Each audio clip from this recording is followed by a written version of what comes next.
Good morning and welcome to the Unitarian Church of Evanston. My name is Ann McCallister and I'll be the worship associate for this morning's service. It's good to see you all. Whether this is your spiritual home or you are newly discovering this community, we're grateful to share this time together. We strive to be an inclusive and welcoming community, seeking truth and love and nurturing the human spirit for a world made whole. We are guided by our principles and values which remind us in every moment and through every challenge that each of us is worthy of love and that we are all connected through the vast and beautiful web of existence.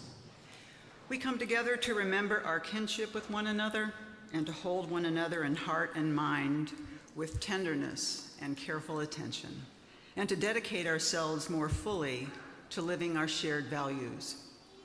People of all ages are a welcome and important part of our faith community.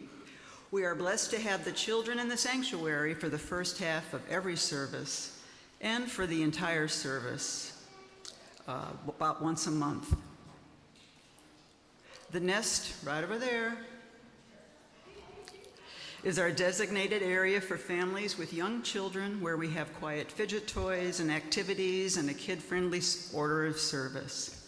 Nursery care is available every Sunday in room 11 in the lower level, which you can access via the stairs at the back of the sanctuary. As part of being a welcoming and inclusive community, we have some information posted on the screen that will help orient you to UCE and our service. A few announcements. Our annual flower communion and church picnic will be next Sunday, June 1st. You're invited to bring a flower to contribute to the communion ritual. We will also be celebrating the installation of our solar panels. They're up there. So if you'd like, please bring a sun-themed side dish, and I can't wait to see what that looks like. Okay. Salad or dessert to share for our picnic. The UCE camping trip is scheduled for the weekend of June 6th to the 8th. Please check the newsletter for details. And June 8th is the second annual Interfaith Family Pride Fest in Raymond Park in Evanston from 2 to 5 p.m. UCE will have a table, and we hope you'll come out to enjoy the music, fun, and festivities. This service is going to get heavy. We're going to talk about grief and death. If at any time during the service you need to take care of yourself by stepping out or asking for pastoral care, you are invited and encouraged to do so. And now, let us settle into our shared time of reflection, celebration, and inspiration. As we begin our worship service, those joining us online are invited to gather your chalice as we join in beloved community. Welcome to worship.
The Unitarian Church of Evanston resides on the traditional homelands of the Ojibwe, Odawa, and Potawatomi nations, once used by nomadic tribes who shared the Algonquin culture and language. By 1760, Potawatomi villages populated this land until after decades of violent encroachment by the French, British, and then US American white settlers. The Potawatomi community were forcefully removed west of the Mississippi River. We also remember the networks of Black people, African American ancestors who built our country's culture and economy, originally through forced enslavement and uncompensated labor. We acknowledge the impacts of the intentional violence of enslavement and theft of labor and exploitation, which echo through the generations and remain a reality today. We offer these acknowledgments as one small effort toward building long-term solidarity with contemporary communities. We commit ourselves to incorporate these admissions into our lives and turn our thoughts into action. Please join in our words of shared commitment. We name these realities with honor for all their ancestors, respect for our descendants, and gratitude for the land we use as sacred space. Divine spark from sacred dark, symbol of our holy intent, illuminate this hour.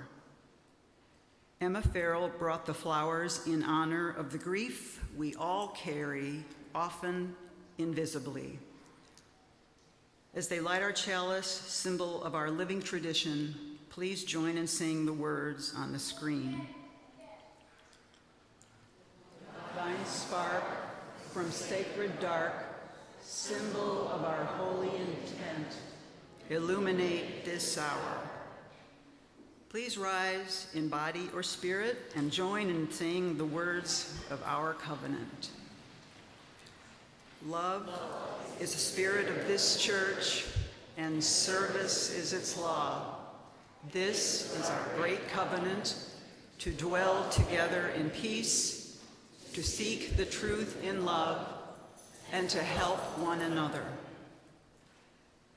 Before we sing our opening hymn, I invite those joining us online to greet each other in the chat, and those gathered in the sanctuary to turn to one another briefly to say good morning and try to greet someone who is new to you.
A very welcoming group this morning. Please remain standing. I invite you to please stay after the service and continue your conversations. If you are new to UCE, please stop by the welcome table with the red cloth at the back of the sanctuary to get more information about our community. We're so glad you're here today. Let's keep creating new relationships and building kinship among us. Please remain risen and join in singing the opening hymn, number 97, Sometimes I Feel Like a Motherless Child. This is an African American spiritual.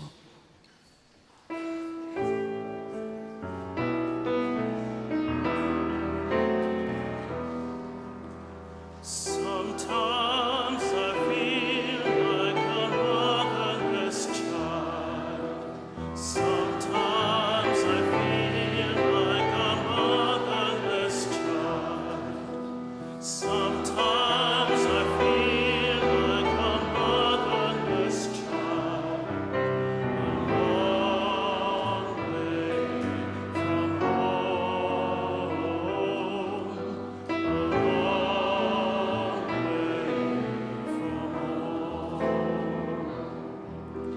Sometimes I feel like I have no friend. Sometimes I feel like I have no friend. Sometimes I feel like I have no friend. A long way from home. A long way from home. Sometimes I feel like I'm almost gone. Sometimes I feel like I'm almost gone. Sometimes I feel like I'm almost gone. A long way from home. A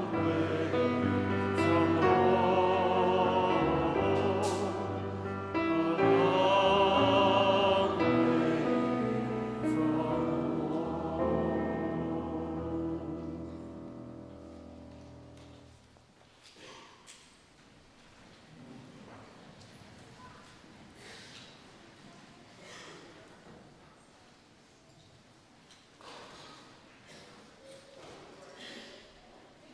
Good morning. Oh, there we go. Sorry. Don't mean to hurt your ears. How you doing? Today's Time for All Ages is from a book that many of you might recognize from your childhood called Badger's Parting Gifts by Susan Varley. Badger was wise, dependable, and always ready to help his friends, but he was also very old. He knew his time was near. Badger wasn't afraid of dying, just concerned for how his friends would feel. He told them he'd one day go down a long tunnel and hoped they wouldn't be too sad. One day he watched Mole and Frog playing. He felt especially tired. He wished he could join them, but he knew he couldn't. That night, Badger went home, said goodnight to the moon, and settled by the fire. He ate supper, wrote a short note, and rocked gently in his chair. Before long, he was fast asleep, dreaming a strange and wonderful dream. In the dream, Badger was running with strong legs, faster than he had in years. He entered a long tunnel and left his walking stick behind. As he moved freely forward, his paws lifted from the ground. He was no longer bound by his body. He felt light, peaceful, and free. The next morning, Badger's friends gathered at his door worried. Fox gently broke the news that Badger had died. He read the note, "Gone down the long tunnel. Bye-bye, Badger." The animals were heartbroken, especially Mole, who felt lost and alone. In bed that night, Mole could only think of Badger. Tears rolled down his velvety nose, soaking the blankets as he clung to for comfort. Outside, it began to snow.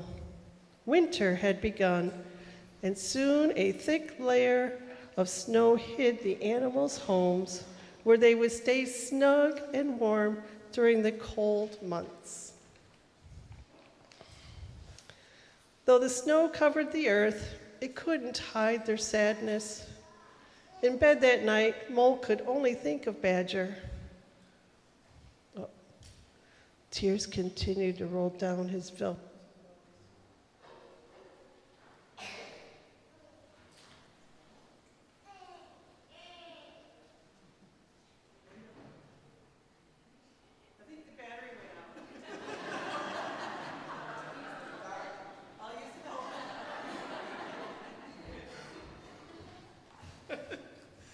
Well, there's a first time for everything.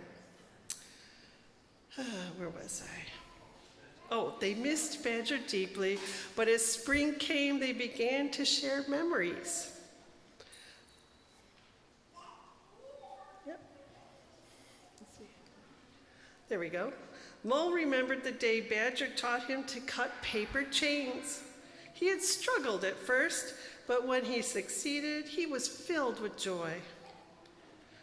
Frog recalled learning to ice skate.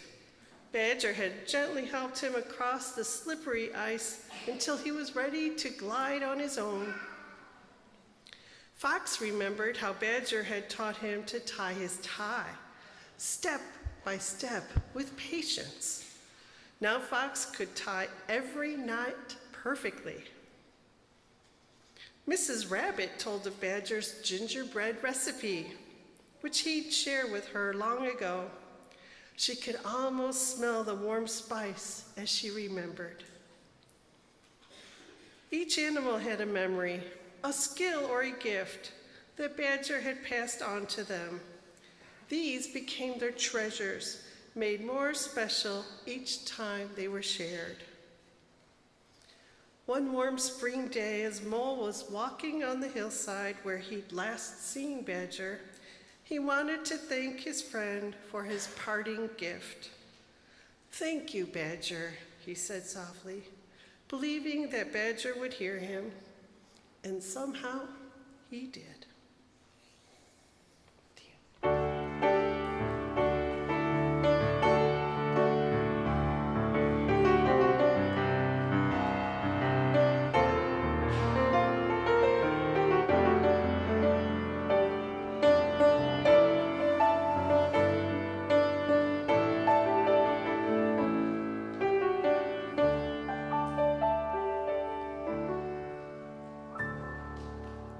And now I invite us to settle into a time of quiet reflection as we share our joys and sorrows. If you have a joy or a sorrow you would like spoken aloud, you may write it in the book at the back of the sanctuary. You may submit it through the Google form found on the homepage of our website, or you may email one of the ministers. We listen to these offerings with tenderness and respect. Let us all quiet our bodies and our voices during this sacred time by breathing in together and breathing out. These are the joys and sorrows that have been shared today. There's quite a few joys. Sean and Susan Talmadge are very proud of their son Logan graduating from the U of I in biochemistry last weekend. It's a good subject. Now he's off in California with friends and then starts work this week. Yeah, yay. Kathy Underwood shares that today my family is celebrating my granddaughter's 3rd birthday. Yeah. Clementine is a great joy in our lives, she says. Lena Hilko shares, I want to share my joy in a new relationship with my UUPI, that's the UU Prison Ministry of Illinois, the UUPMI pen pal. This is a joy to find so much commonality with a person whose life is very different from mine, and every letter brings me sunshine, she says. We have a joy from Janelle Britton. She says, we are very grateful for 8 of our garden team who planted and put protective netting on 34 native perennials in our East Garden last Saturday, the 17th. This garden development was financed by the Endowment Committee, which we are also grateful for. We are also thankful for Christine Peters, who made our Peace Garden more beautiful for the summer by weeding, adding color, popping annuals, and strategically planting for dahlias provided by Bob Edwards. Thank you. Yeah, beautiful. All of our work makes this place more holy, more beautiful, more sacred. Heidi Knox expresses how much it means to her to take part in the services on Sundays via YouTube. Seeing her brother Christopher and Jimbo and Aaron and the congregation, she feels like a part of it all. It has been a real blessing. She says, thank you all for making it happen all the way from Colorado. Jordan shares that after 7 weeks in 2 different hospitals, they have been stabilized and discharged to acute rehab, where they are very excited to be getting 3 hours of physical therapy per day. Yeah. We wish you well, Jordan. Rev Susan is away this weekend for a joy and a sorrow. She's away to celebrate graduation ceremonies with 2 of her nephews and their families. And she is also attending the funeral of her mentor from the first firm she worked at after law school. Alan Weintraub was a great role model for how to be a successful attorney while engaging in the practice of law with integrity, civility, and compassion, and he will be missed. Amy Staton shares that her friend Phyllis is having open heart surgery on May 28th to add a stent to an artery for her heart. We wish her a successful surgery with no complications and a speedy recovery. And Mary Dudek writes, I share in the collective grief over the murder of the Jewish couple Yaron Lishinsky and Sarah Milgram. These young people were working to bring together war-torn and politically divided regions of the world. May they be remembered for their good works. And we also make space for the joys too personal and the sorrows too tender to share, knowing there are many in this physical room and many in the virtual space online. Sharing these concerns of the heart is part of the practice of beloved community. Together we expand our celebrations and lessen the burden of our grief. You are invited to light a candle and drop a stone into the well of tears at one of the 3 stations located at the front and the sides of the sanctuary. For the joys and sorrows on your heart and mind, please come forward now or at any time during the service. And if you would like a candle brought to you, please raise your hand.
For these joys we give our thanks. For these sorrows we give our love. Please join with me in the spirit of prayer and meditation. Spirit of life and death, expanding interconnected universe beyond our comprehension, we come today in humility, lifting up the joys and sorrows that punctuate and give shape to our short and precious lives. May we be comforted by our sharing and our witnessing of each other's experiences, knowing that we are never alone, never disconnected from the sacred, unfolding whole. May we allow space within ourselves to experience the fullness of our lives, the joys, the sorrows, and everything in between. And may our experiences bring us more fully into this sacred life we share, so that we may grow together in greater compassion, deeper wisdom, and more fearless, generous love. Ashe and Amen. As we sing our response, our young people preschool through 8th grade are invited to head to their faith formation time with their adult leaders.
As we say in our covenant each Sunday, service is our law. UCE is called by our mission, values, and principles to contribute to our community, to form accountable partnerships, and to express gratitude through giving. This month's offering is shared with Sunrise Movement, a movement of young people fighting to stop the climate crisis and win a Green New Deal.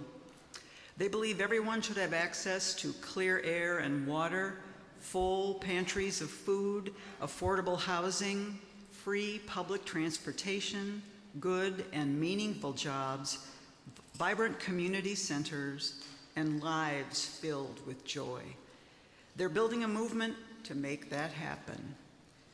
You may text to give, mail in a check, put cash in the collection bowls, or give from our website. If you write a check, please indicate in the memo line if your check is for the shared offering or some other giving. The ushers will now come forward to pass the collection bowls down the rows. Please give as generously as you are able, and may what you give bring you joy.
We all really love you, Gregory.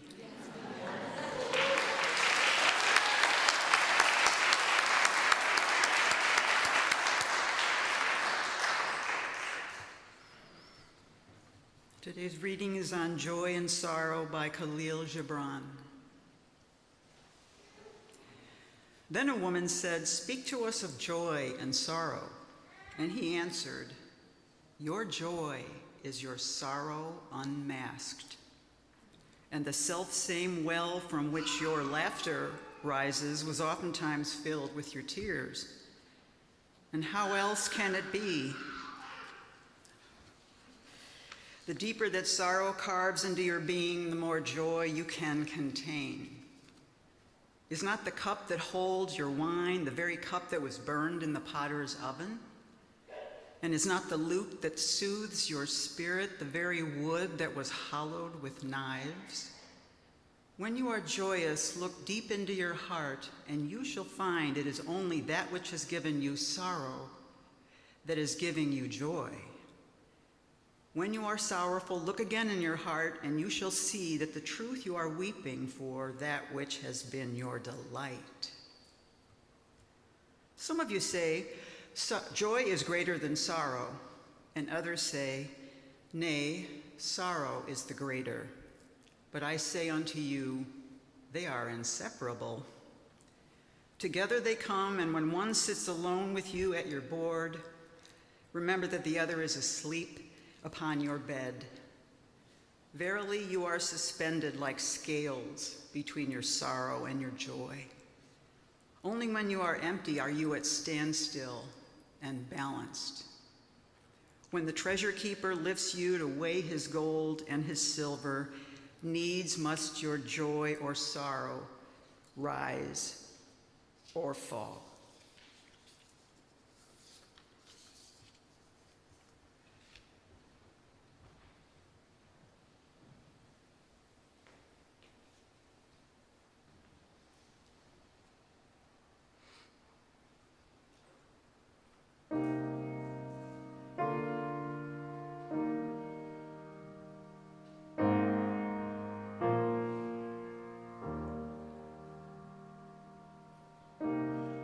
At the edge of the Atlantic, I can't bring myself to swim. I choked back the tears for 22 years, drowning in shadows of him. The waves etch out a pattern after they're gone. The lines that they trace, they quickly erase, but something's still lingering on. Lost in the waves, I am lost in the waves. No one but me and the silent black sea. I am lost in the waves. A vision in the moonlight, a family on the beach, a boy on his own by the undertow throne, far beyond his father's reach. He's caught in a riptide. A man has to choose. There's a race to be won for the life of his son, but someone has to lose.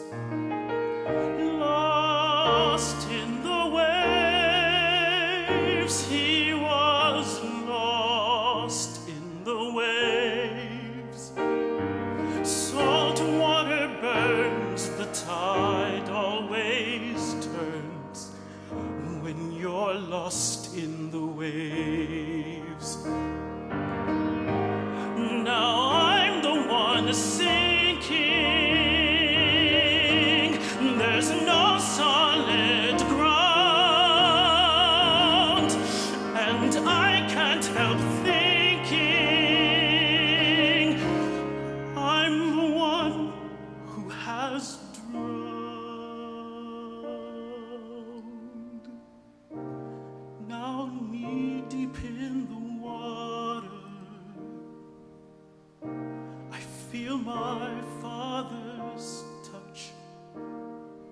And though fully grown, I've still never known how to love someone that much. Lost in the waves, I am lost in the waves. No one but me and the silent black sea. I am lost in the waves. I am lost in the waves. I am lost in the waves.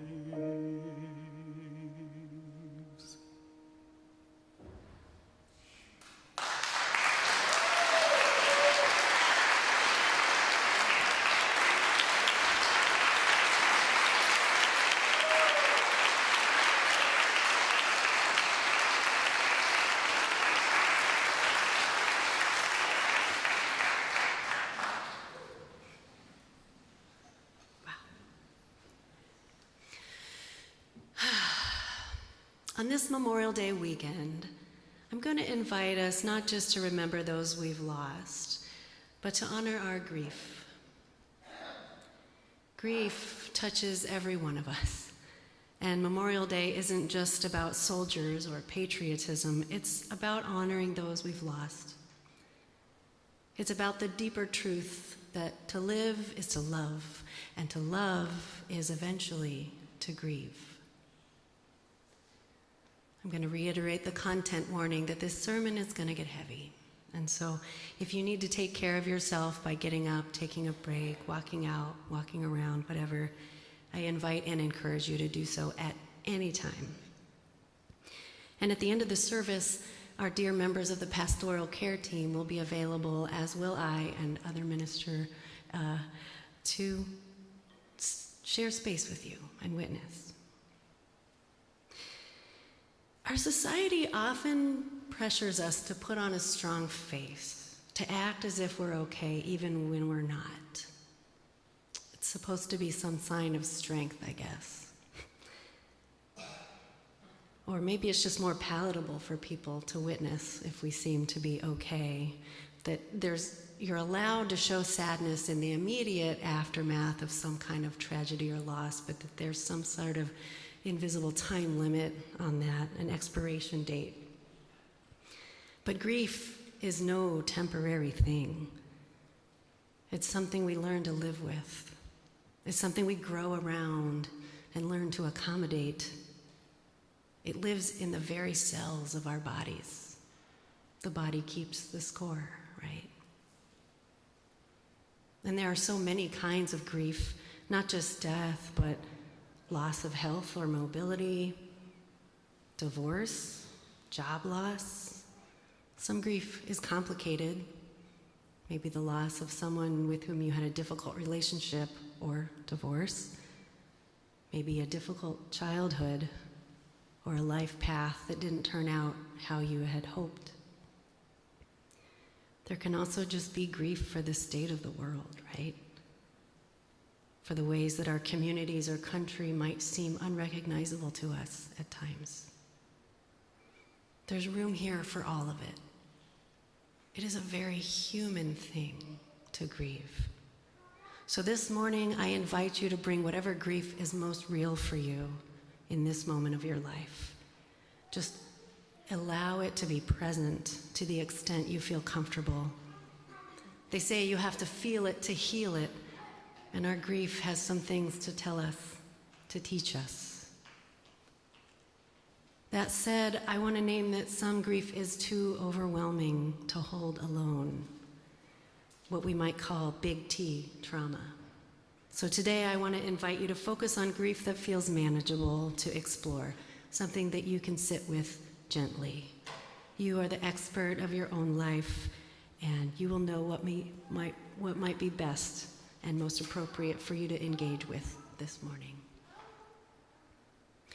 But I want to invite you to be honest about what's not okay in you right now, to listen to what grief has to say, because we're all not okay in some way. Like I said, grief never goes away. We learn to live with it. Grief has been with me almost my entire life. And this is where especially some of that content warning comes in, because I'm going to tell you about a tragedy.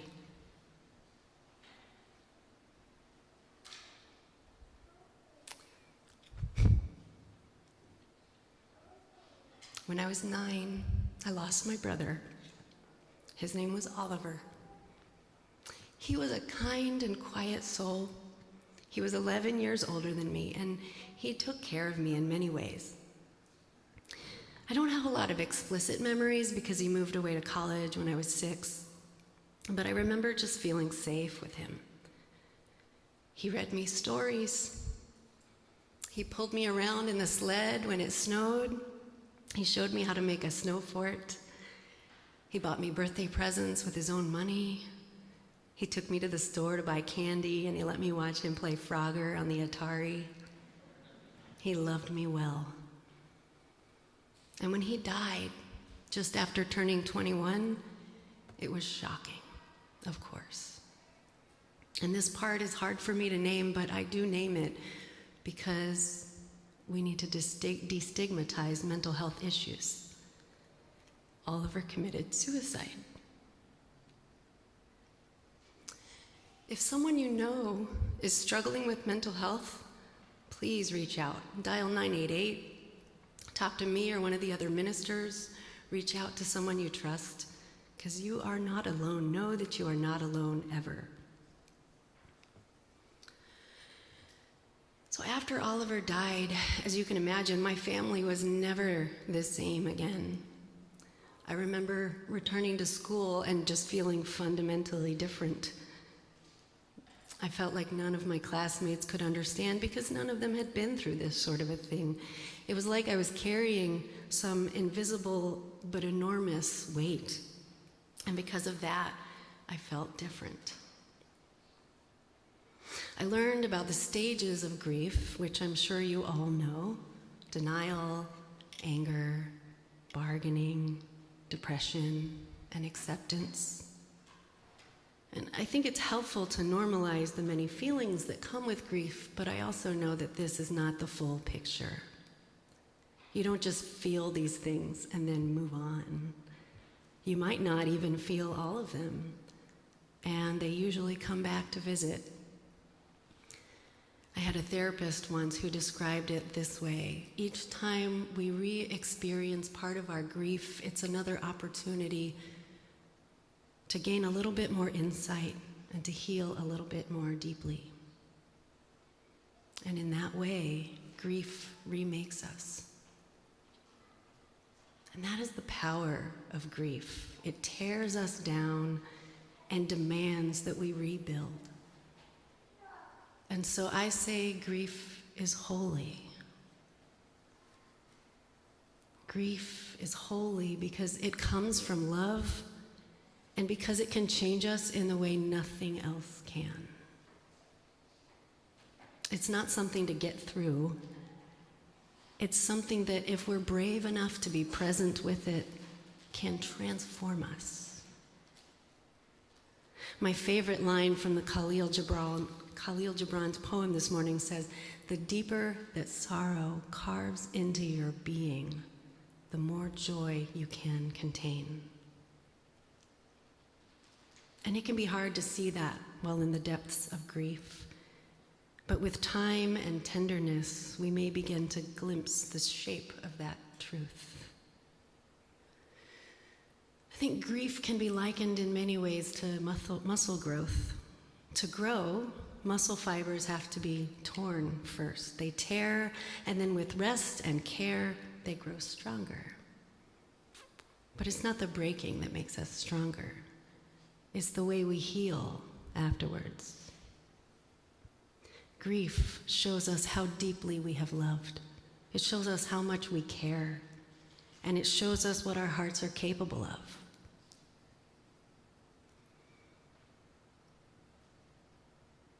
The grief of losing Oliver shaped me. It showed me at a very impressionable age that life is fragile and short. It demanded of me that I make space for discomfort.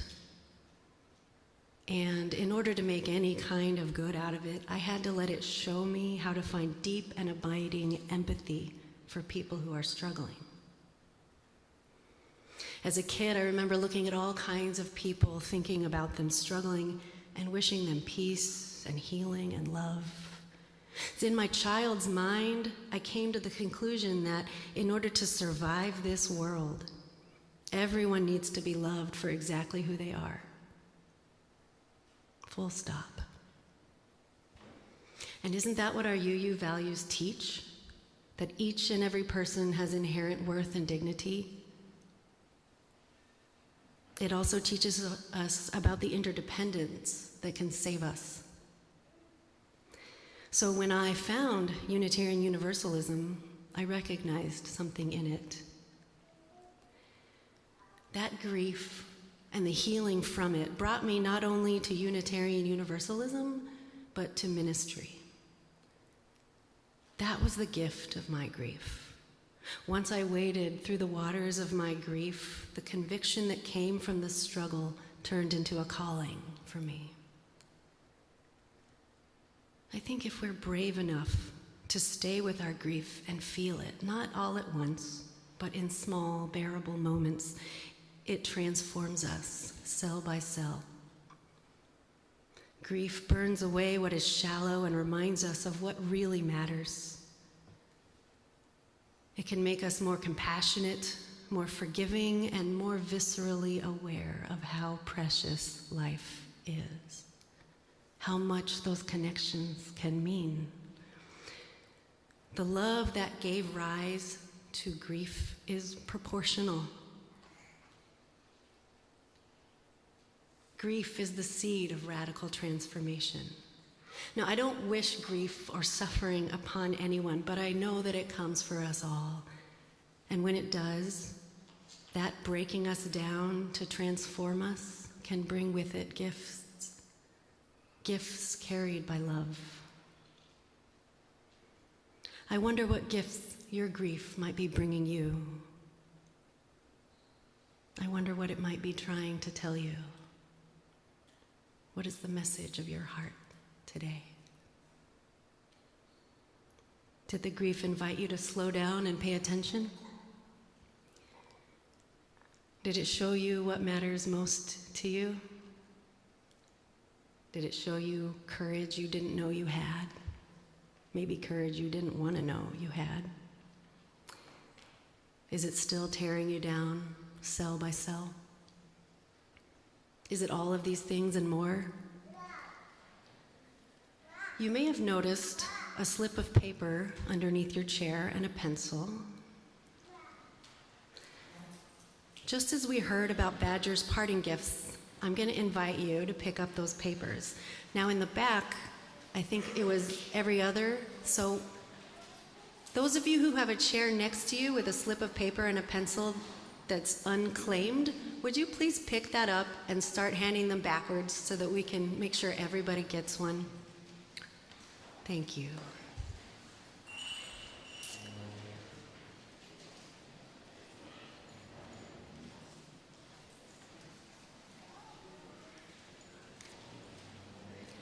Okay. There's also a few slips of paper on the two tables at the back with the candles if you need.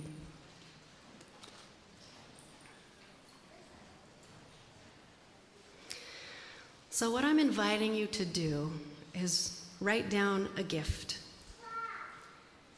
or an anguish, a hope, whatever is on your heart with regards to the grief that you carry.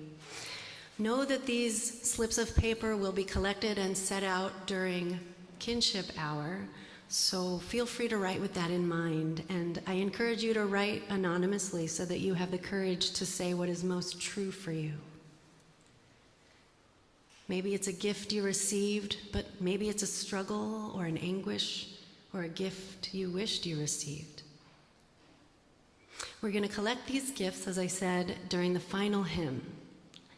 And after looking at them, exploring them during kinship time, they will be burned as a symbol of their transformation. As I said, this service may bring up some difficult feelings, either now or as you continue to process this morning. Please know that I or one of the other ministers this morning, that's Rev. Eileen, we're here for you, and we invite you to come talk with us. And we also have our amazing pastoral care team. If you are a member of the pastoral care team and are willing to be on duty this morning, please would you rise so that we can look upon your beautiful face. All right. So the four of us, we're going to stake out a spot over near the nest after the service, and if you wish to be witnessed, if you would like pastoral care, we invite you to come and sit with us.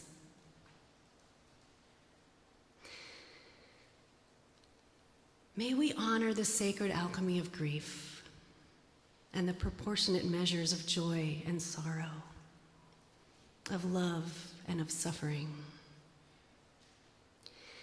May it tenderize our hearts so that we can create space for a more generous and fearless love.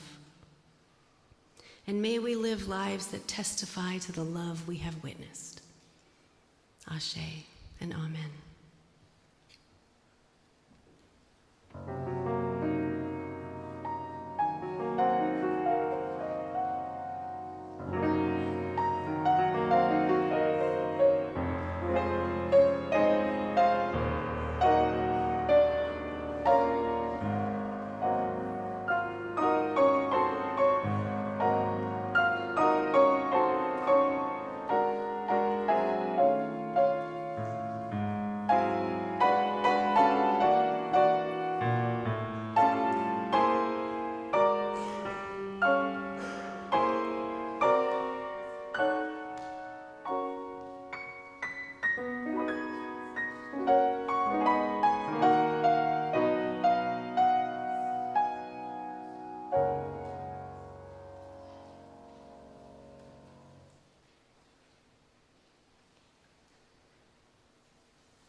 As we extinguish the chalice, please join in saying the words on the screen by the Reverend Elizabeth Sell Jones. We extinguish this flame, but not the light of truth, the warmth of community, or the fire of commitment. These we carry in our hearts until we are together again. Please rise in body or spirit and join in singing our closing hymn.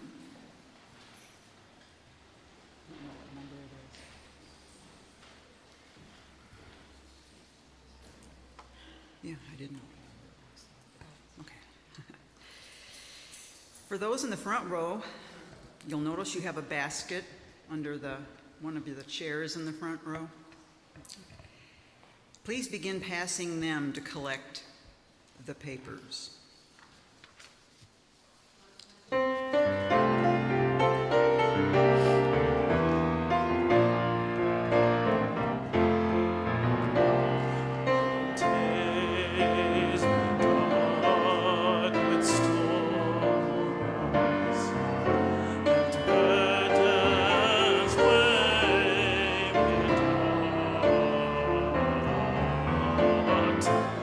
Troubles weigh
prepare to go forth from this time together, may we honor our tender truths. Gifts received, hopes unmet, longings held, and griefs carried. These slips of paper are small, but they are heavy. They carry the weight of our hearts. Love remembered, pain endured, and transformation in progress. Let this be our blessing. May the grief we carry remind us of the love we have known. May the sorrow carved into our souls make room for tenderness, for courage, and for equanimity. May the ache become the invitation to widen our hearts and reach more gently for one another. May these offerings be received in community, honored with care, and transformed by our intentions. May we be not just broken by grief, but rebuilt by it, cell by cell, into people of greater compassion, deeper wisdom, and fearless, generous love. Go now in peace, carved by grief, but carried by love. Ashe, amen, and blessed be.